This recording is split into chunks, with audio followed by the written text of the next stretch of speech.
If your oxtails don't look like this, don't invite me over. I'm just messing with you. Just do this. Alright. Start I'm with showing washing bro your meat now. and then trim some of that fat because you want more flavor, not more cardio. And now let's marinate with some Fat I garlic, got brown burn off. sugar, You burn it dark soy right and sauce, proper way regular before you soy start sauce, cook it. some rice vinegar, and a whole Him container cut of off the beef fat, but broth, whichever one's your favorite. sugar Now in get there. those Alright. beautiful trimmed up oxtails in that marinade. And now you're gonna sear all of that meat until You it need looks like more this. browning, Now brother. we just add More the marinade browning. back More inside the browning. pan. Now simmer for 3 hours. Now look at that. That's so disrespectful, in a good way. This adobo oxtail has got so much flavor that teeth is optional. So are you smashing this with rice or potatoes? Whatever you choose, just save this, because Brother, that need more seasoning.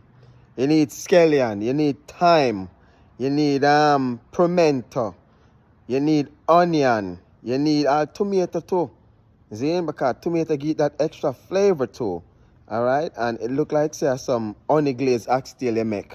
Now bring your thing down still, but it look proper. It look alright. But I like my oxtail a little bit more prep up. Zane, bless up.